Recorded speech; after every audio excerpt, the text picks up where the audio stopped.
Hey everyone, it's John Heath here for MiltonRose Learning. So we're here with another Let's Learn video on Inspector Calls quotes. Okay, so in today's session what we're going to do is we're going to basically slice and dice three of the most important themes for Inspector Calls, alongside three of the best quotes for each theme. Okay, so these will really be useful for you when you're writing essays, obviously, and for the all-important exam. Okay, so we'll obviously break apart each quote quite quickly and just give you the highlights in terms of analysis, which you can then go into your essays. Okay, so first off then, let's dive in. So we're going to focus first on the theme of social responsibility, which is probably the most important theme in the whole play.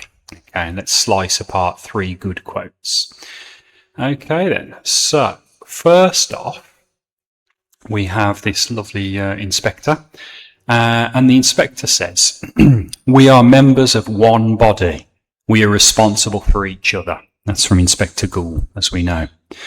Now, this goes to the absolute ideological heart of the whole play. Okay, this is Priestley's core moral message. So it echoes his kind of socialist ideals, and it then challenges capitalist individualism. So capitalists like Mr. Burling, they believe that individuals should just be allowed to do what they want, and you don't really care about anybody else. However, Priestley, as we know, is a socialist. The clue's in the title, so they're all about social kind of justice, and they believe, as that quote shows, that we should care about other people. Okay, so, you know, a homeless person who we see outside a supermarket, we should buy them a sandwich, for instance. That's an example of, I suppose, socialist ideals. We should care about other people. And that quote really goes to the core of the ideological message of the play. So it's a really good quote to remember and to analyse for social responsibility. Okay, then on to number two. So number two then, again, the inspector says, "It's better to ask for the earth than to take it," from the Inspector Gould. So what's he actually meaning there? Well, basically, he's critiquing the Burling's capitalist greed because they take everything from the earth and they take everything from the workers, and highlighting the lack of empathy for the working class. It's kind of a bit of an ambiguous quote, but he's saying the working class, it's okay for them to ask for the earth and actually want better living standards, because that's still better than the capitalists who don't just ask for it, they take it. Okay, and they take all the profit for themselves.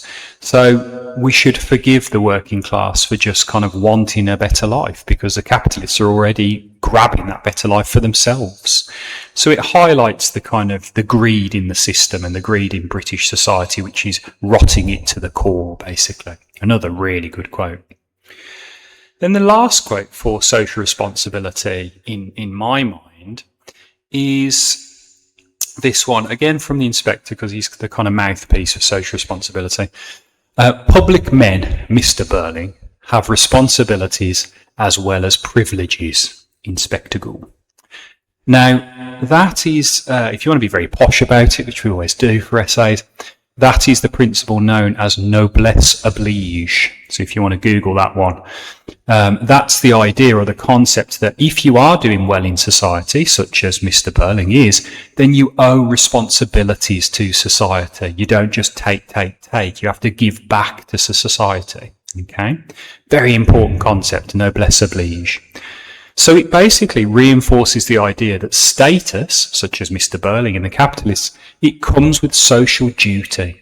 Okay, so if you make, I don't know, a billion pounds, you should probably feed some of that money back into society by opening soup kitchens or helping hospitals to open, or schools or things like that, because it's your duty to give back to society.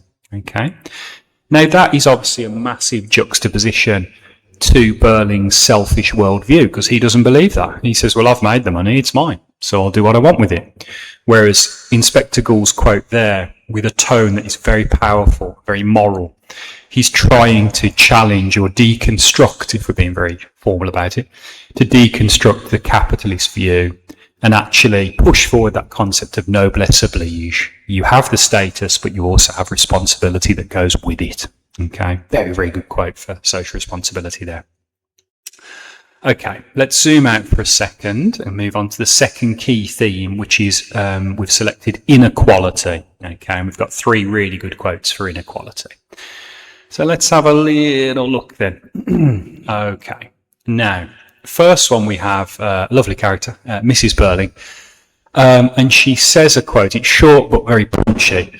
Girls of that class. Okay, when she's talking about Eva Smith. So let's just break that down in terms of inequality.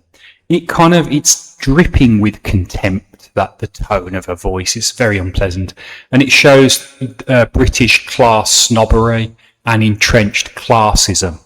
The idea in British society that there's a social order and she's at the top because she's an aristocrat, and Eva Smith is just some working class kind of like, you're nothing really. And if I was in an exam with you, I would analyse the tone of that kind of utterance, and I'd focus actually on the lexical choice of that class. It's just like, I don't even want to discuss her. Almost, it's kind of like I can't even bring myself to talk about her. So it shows the kind of naked class elitism of British society, which kind of underpins the whole inequality. Great quote. Then the next one. Okay, we have, just straighten this up, we have Mr. Burling, okay, and he says, a man has to make his own way. He has to look after himself and his family too, of course. Okay. Now, what does he mean by that? Well, he's basically saying, isn't he, it's the capitalist individualism. It's don't care about anybody else apart from maybe your family. Okay, everybody else does not matter. You look after number one and you look after your family, and then that's it. Don't care about anybody else. So it embodies that capitalist ideology and individualism, as we just said, and it highlights it very negatively. So it enables then Priestley to critique that capitalist ideology throughout the whole play, because as we've learned, he has this is a very political play, and Priestley has his socialist ideology which he's trying to push forward here. Okay, so he shows Mr. Burling as his capitalist mouthpiece and then destroys it throughout the rest of the play. Okay, notice as well the masculine noun when he says a man has to make his own way. That kind of symbolises, again, he's very old-fashioned, almost misogynistic view of the world. It's men only in business, and women can never make a profit, and women don't know what they're doing. That's again being critiqued there by Priestley in that very interesting quote. Then the last one for inequality is Eric Burling. So let's see what he's got to say.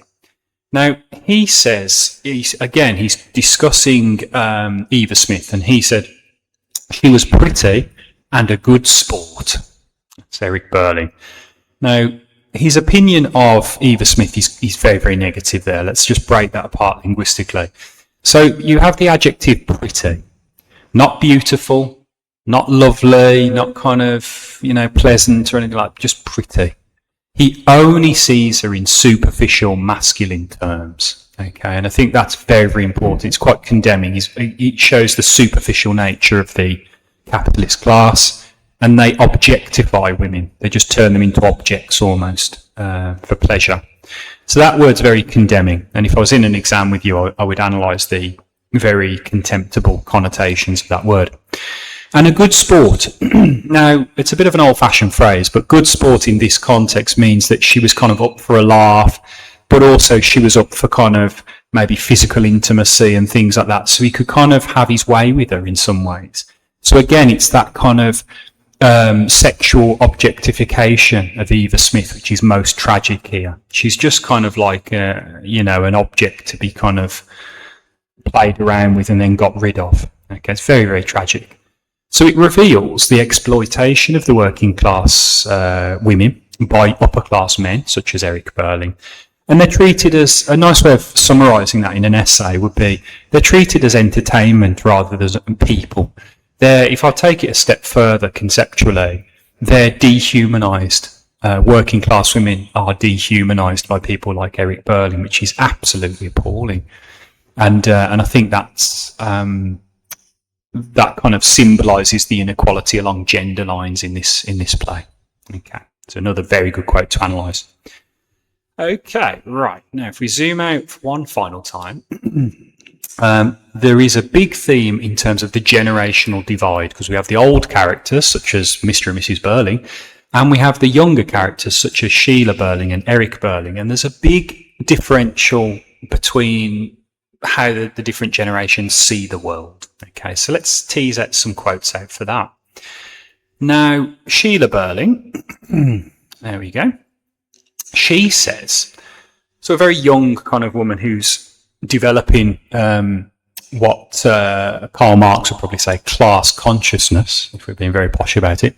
She says, the point is you don't seem to have learned anything. Okay, and she's talking about her parents. You haven't learnt anything. Like, what the hell? And basically, this is Priestley's core moral message. Okay, for me, Sheila Berling is the social conscience of the play. She's an allegorical figure for the conscience of the play, if you want to be, again, very posh, as we always do. So that quote symbolises the core moral message. It echoes the socialist ideals and the socialist heart of the play. And it directly, as we've learnt in a lot of these quotes, it's directly challenging capitalist individualism, and it's showing that the young people, such as Sheila Berling, they're the ones that can affect the social change that Priestley thinks we need. It can kind of bring more social equality there. Okay, and look at the tone of that quote as well. She's really admonishing her parents there, really wagging her finger at them and saying, we need to be better, basically, and we need to be more socialist, dare I say. Okay, second quote for this theme. Eric Berlin returns. Okay, and he has his own go at things, and he says to his parents, you're beginning to pretend now that nothing's really happened at all. So he's basically saying to his parents, you're not going to get off the hook.